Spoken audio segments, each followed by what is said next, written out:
Welcome once again. We are privileged to host this show, Friday Conversation with Reverend Alan. I'm your moderator, Vivian Kibeo. We continue with this journey of toxicity in families, in children, in siblings, in marriage, as we want to detoxify our mind and our hearts and our feelings. So in this wonderful show, I have wonderful people again with us.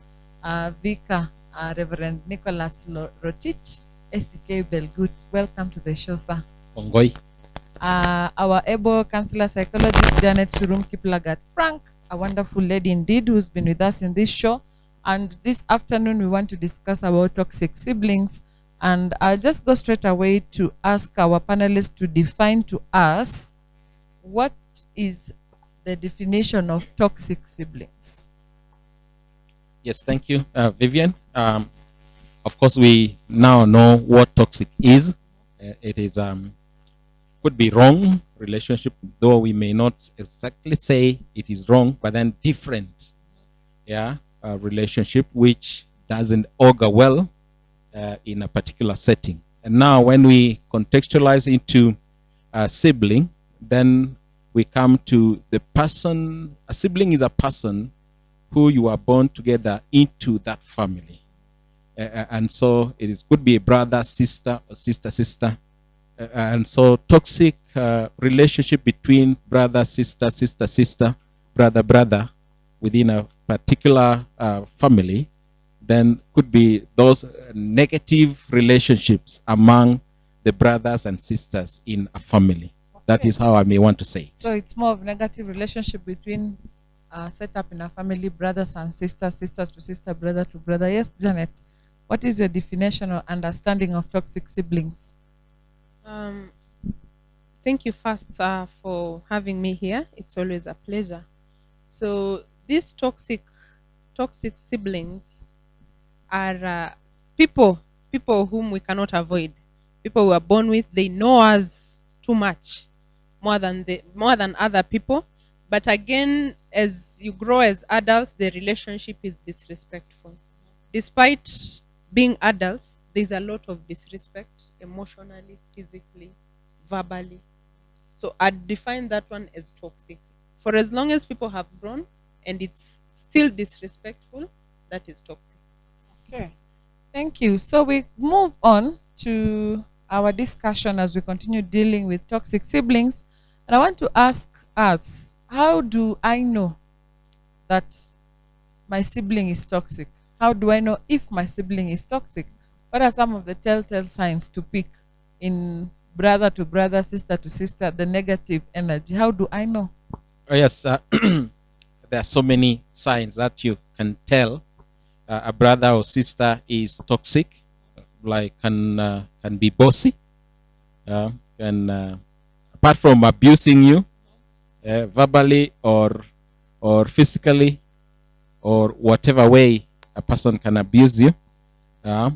Could be also that manipulate you, yes, work around you, or try to make you, at least to demean you, so that you are not yourself in that particular family. Mm-hmm. That is some of the signs that you can tell a person is toxic. Janet, how do I know my sibling is toxic? My brother, my sister, if they are toxic? First, I would say there is unhealthy competition among those, or one is exuding unhealthy competition in such a way that they can't cheer you on. When good things happen to you, they are not happy for you. They would instead try to outdo you. They try to be better than you. They try to be, if you build a house, say, they try to outdo you. And then with this unhealthy competition, they minimize your victories. They make it look like it's something very small, like someone can do better than that. You think that is something so big. People have done better, I mean. And then anytime you're around a toxic sibling, you are emotionally drained. You are exhausted. By the time you leave the company of these toxic siblings, you feel emotionally drained. like they sap energy. They really sap energy. So if you feel bad around a person, if you feel exhausted around a person, then that is a toxic sibling. Again, no apologies. Every time when something happens, they are right. Even when they know they are not right, they cannot say, I am sorry. That word can never come out of a toxic sibling. So there are these people who are very right in every aspect. Like you said, they are controlling. And this controlling extends to boundaries. You see, once a person is a grown-up, married, etc., there's a boundary that comes between them and their siblings. So you find that they still follow you around even in your marriage, even in your singlehood. They want to tell you what to buy, what not to buy. Those very small things. They find something in your house, they tell you that's not good, go and buy another one, and it's something that you yourself really liked. Another thing I will say, they ostracize you. Yes, they don't need your opinion about anything. In fact, they may call everyone to say, yeah, dad needs this, but your opinion they ignore. It's like you have nothing to say. You are not you are not updated. You are really you don't have sense. So they ignore you. When you find a sibling ignores you, ignores your opinion, ignores your contribution, then that is a toxic sibling. Another thing that goes so much is because our siblings know so much about us. So you will find that they gossip about you, saying things that other people, there are things that only our siblings know about us. And so if you find your sibling gossiping about you, saying something that should not be known on the outside, then that is really toxic. Because in the real sense, a healthy sibling relationship should be characterized by protection. They protect you. They defend you even when you're not there. But if you find the gossip mills goes and it comes from someone who is your blood, then that is also toxic. Interesting. And I want us to continue with, how do I know if my sibling is toxic? Now, I from the approach, maybe I've seen Vic and Janet discussing, looks like the elder people are more toxic than the younger people, or vice versa. How do we rank toxicity? Because when I've picked from your tones as we've been discussing, it looks like these elder people are really toxic to the people who are elderly in the family, maybe the firstborn, secondborns, and are toxic to the others. from the way you are speaking, I want to know, can a younger person be toxic to an older person, or is it only, how is the flow of toxicity in families? Yes, maybe to answer that, but then we may want to dissect and say there are some of the signs and some of the rivalries when people are still young. Yeah? Because when we talk about siblings and sibling rivalry, as she says, is that within a family context, is that you growing in that family, there are some of those things that you rival yourself with the other person. You contend, you want your space as a child of that family. And so being firstborn, secondborn, thirdborn, whatever, lastborn, and that one almost defines your role. If, say, you are a firstborn, then somehow we think that there are some rights and privileges that is accorded to the firstborn. And so being the lastborn, then there's a feeling that it is you who may not have, depending on a family and how virtuous a family is that there can be some rivalry between the firstborns, lastborn, in between, and whoever, in a family context when they are still children and growing up. Now, some of those are upscaled when now everyone is grown up and engages self in different families, and so you are adding other people into that family.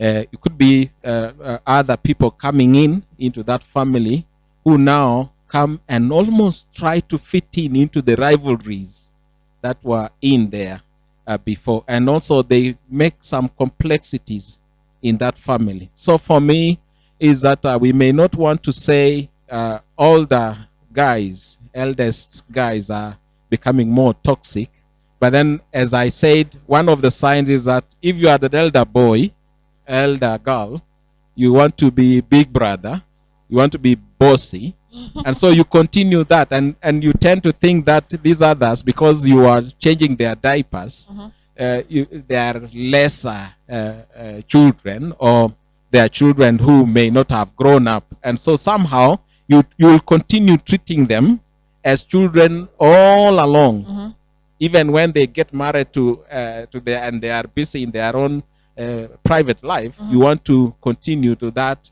that idea of they are still children and giving them advice. Janet, what is your take? Does it flow up, down, down, up? I would say this, and I think support him, that does not necessarily is not toxic. It is more of a function of our how we interpreted the experiences that our families gave us, the environment that our families gave us. And that's why you can find that some children grow up in a toxic environment, but some do not become toxic, while some become toxic. So it is more of a function of our interpretation of the environment, of the parenting practices that we underwent. And again, I would say that I've seen cases where you find it's, by the way, it's also a function of extroversion and introversion, because you'd really find some extroverts who are younger siblings, and then older siblings who are introverts, but then they really step on the toes of the of the older. And by the way, the gap is so big, but they really come. You know, toxicity is something like it's a bond. It's a bond. So you can find even in a family, there are two siblings who are very toxic to the rest. These two siblings who are very toxic, they have a very strong bond within themselves. Yes. So it is not really about firstborn. It just depends on how the experiences were interpreted by an individual. You form gangs. You form gangs, You form yes. gangs. Yes. Yes, in those closets. Interesting. Now, I want to bring a scenario. Maybe I can pick a familiar story, two stories. There is Joseph in the Bible with his brothers. Now, he's the favorite of the father. He's the best given court. The father loves him. He's the one who used to come and report the brothers. Now, these brothers feel like this guy, again, is bringing his dreams. Now they plan to kill him and to sell him away. Then there is David in the Bible again with his brothers. Now, David has a different upbringing. He used to take care of the sheep. His brothers were in the army, more experienced. And now he comes and walks around, and like his brothers are like, you arrogant boy, where are you coming from? Why are you coming here? So I want to ask a question from those two scenarios. Can toxicity be induced in a family through our parents by having favorite children or a favorite girl? Yes, that is, can be induced to mean rivalry was within self, and or interests of children. Every child has got own interests in a family, and likings and temperaments and whatever it is, and so parenting plays a very big role in terms of either escalating the rivalry or even de-escalating. And in the cases that you've just mentioned, Joseph being the lastborn, and may have been around within the house, and also being the eyes and ears of the parent. In fact, that is poor parenting, when you continue loving and also giving more privileges to one sibling than the other, and also encouraging, sometimes misrepresenting or misreporting, then that one can be inducing a lot of rivalry. And you could be having a vision about one individual in a family, and you want to take that individual far, and everyone is endowed in a different way.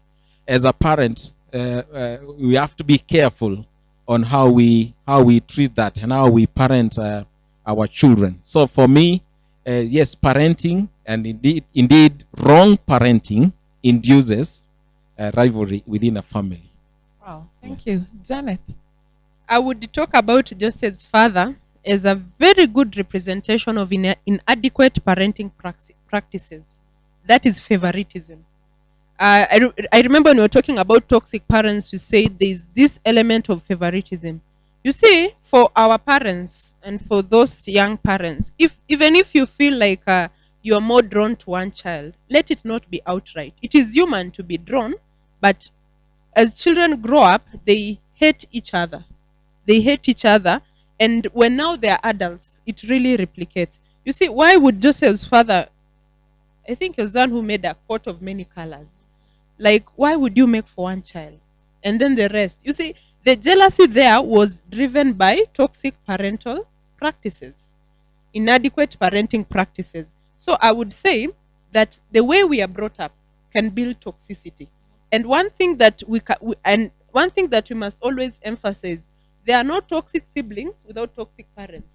There are no toxic children without toxic parents. It always starts from the source, and then it flows downwards. Interesting, because again, when we are growing up, there's this feeling the child who performs well academically is rewarded, and the other child who is poor academically is not rewarded.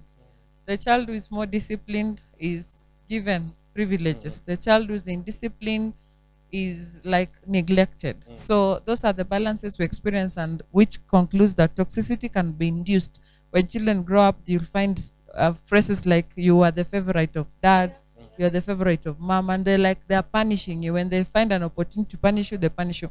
Another interesting thing maybe we can pick with siblings is when it comes to calling, they will only call you when they need something from you, and when they don't need something from you, you will not be called. Like they need a favor, they need some money. When they are down, you're the only one they'll call. But when they are okay, you'll find they call others to celebrate, and you are like put like the person who is only there to send help. You'll find in toxic children, they can form gangs. They can form gangs and decide today we are really attacking this one, tomorrow we are going to this one, because it's also an emotional stress and distress when they are growing up, which brings us to a short break, and then we'll be right back. Kindly follow us on our Facebook page, on our YouTube, and also the Facebook page of Reverend Alan, who's not with us today. We thank God as we continue from here.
So karibuni, we continue. What do you do if you have a toxic sibling? What do you do? Let me just interject. Please. There's this thing you talked about. You said about our parents, how there's a sibling who calls you whenever they have a problem, and I must say that one trait of this toxic sibling is emotional blackmail in connection to what you're saying, because they call you when they want something, and then when you don't give them, they now play around with you, like even you don't even help me, but in the real sense they're toxic to you because they don't call you when they don't have a need. And then I've seen something that is that is not talked about but is real. There's these communities that they name children after, you know. I've seen children segregate themselves because of whom they were named after. A mother who names their child after their father, the father of the mother now, tends to have a soft spot for this child. Even when they wrong, even when you see that this mistake is gross, but they just say, Baba yangu, acha tu nimsamee. You see? So it leaves the other children saying, this, because this is the favor, right? We'll deal with them later. And when they're adults, that is exactly what happens. We suffered, you are treated well. Why are you disturbing us again? And you received special treatment. It's very true. Yeah. The culture of naming after parents plays a bigger role in inducing toxicity. Which brings me to this question: what do you do if you have a toxic sibling or siblings? Yes. For me, when you ask what do you do, then you in this case is who? You in this case could be as a parent, but then we may want to talk about that one later on. But then you as a sibling who is on a receiving end, and you as a person who is doing that, yeah, the aggressor, if it is a sibling rivalry. For me, as children, I would advise children that as they grow, they uphold values, yeah, honesty, speaking up. For me, the first thing that one needs to do is to speak up. Yeah, say, hey, I'm not comfortable. If a person is doing something wrong to you in a family, when you grow up, yeah, and you are in a family and some people are just bypassing you, speak up. Yeah, say things are not okay. Two is that sometimes we normalize things. Yeah? We make things to be okay, normal, right, until we have normalized the abnormal. Yes, and so what we need to do is that let us not normalize. Let us not form some rules that actually agree with the wrong and injustices that are in a family. So we need to really say, no, we need to stop. In some cases where a person has been really molested in a family, and then ostracized, yeah, I don't know, could be walk away. Yeah, yes. Your family. Yes, it's very debatable, but that walk away or keep a distinct, set boundaries, keep off some of the things that people do to you or not do to you, so that, because you will continue aching, heartache, headache, the whole being of you. So keep off, walk away from a scenario which can even bring conflict in a family and escalate the rivalry. So those are a few things that we may want to say. I'll still maybe add more. Yes, Janet, what do you do if you discover your brother, your sister, or you yourself are toxic? The first and most crucial thing is to set boundaries.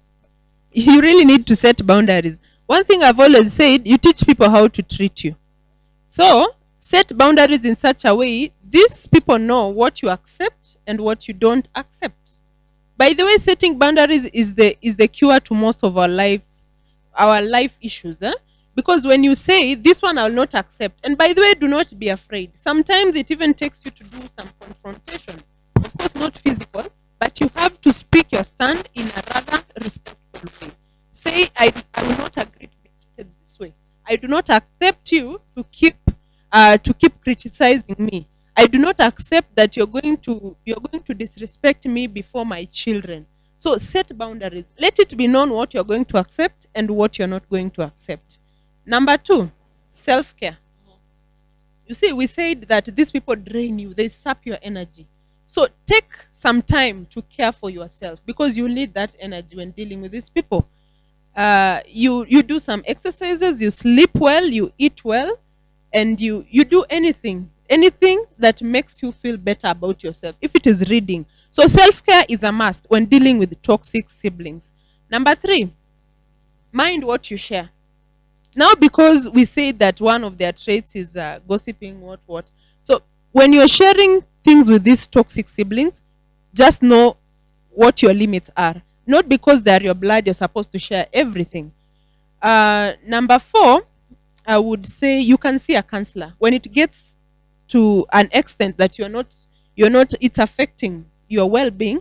Then see a counselor. Number 4 or 5, I would say it's okay to divorce your sibling. It's okay to divorce your sibling. Not because you are born with this person, then it means that they tag you along with their toxicity all the days of your life. Because when they mistreat you, that toxicity goes to your children and the generation becomes toxic. So when it gets bad, divorce your sibling. Blood is thicker than water, which Divorce brings me your to another sibling. question. When you discover you yourself you are the toxic sibling, how do you deal with yourself now? Yes, that Because is there is why. a- That there is is a why. case. Yes. There is a case of Cain and Abel. Mm. When Abel used to do things rightly, Cain felt bad. And there is the case again of Joseph's brother. There is the case again of David's brother. There is this son of David who Or left the Esau sister. and Jacob. Yeah. Yeah. How do you now, when you discover I'm the one who is toxic, how do I begin? What is the journey of now getting away or walking away from toxicity? You see, like, the answer to that is that it depends on if you are the aggressor. Mhm. If you are the aggressor and you discover that it is you who is doing the negative thing, one thing, if you are a Christian, is to say sorry. There are these values in a family that needs to be inculcated into our living. Sorry, please. Yeah. What else again? Thank you. Thank you. Yeah. Excuse me. They must apply in our lives. And so if we discover that we are toxic in a family, we must learn to say sorry. I'm sorry I've crossed that boundary. I'm sorry that I took you for granted. So learn to say sorry. Yeah. And then also change. Apart from saying sorry, it's not only being remorseful and not taking an action. Change and say, I want to do something good. How can I, yeah? Please, how should I behave? Ask for help. So when you say, see a counselor who is able to help you to live the upright, yeah, and the normal way, but then without normalizing the wrong behavior. Janet, do toxic siblings know they are toxic? And if yes, how do you begin to walk away? Okay, most of them don't know. So the first thing I'd say, you become aware by accepting you're toxic. You see, 2 or 3 people cannot treat you the same way. They cannot complain. You must recheck your character. So I would say that this toxic person should take a background check, because it starts from there. You can take your elder siblings, if not maybe your parents, your aunties, whoever was close to you, let them narrate to you your life, how you were brought up, even sometimes if they can remember the people who handled you when you're young. After that, I can say when it's really bad and you don't even know how to do it yourself, I would still recommend that you talk to a counselor. They will walk you the journey of healing and coming out from the toxicity. But it's accept, then you change, but you cannot change by yourself, because toxicity is something very deep. It will take someone to walk with you. So you seek help. You seek help.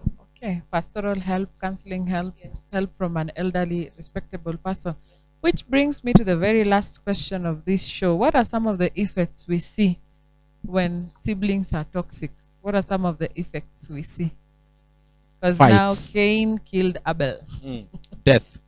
Okay. Yeah. Rivalries within families. And so it is death. It is fighting. It is physical and emotional, whatever abuse. It is just hell. For me, the the results of rivalries.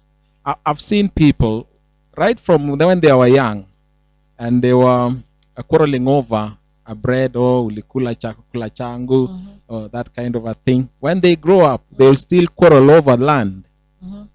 Yeah, over opportunities. This is my land, this is my portion, and you've got one who has taken the whole portion. And land disputes among family members, siblings, yeah, the rights and privileges of that family. And so you find them quarreling over and fighting over and killing each other over, and hate and hatred. Disunity. Yes. It's Everybody chaos. for Everything. himself. Yes. Yes. So those are the effects of those small ways we are rivaling ourselves when we are in family and when we grow up. They're not small ways, they are big. Oh yes. There are big ways. There are Oh big sure, ways. sure. Yes. Of course, you've talked about the major thing. Conflicts brings disunity, the family ties, and of course, it comes with a lot of bitterness. You see cousins walk other.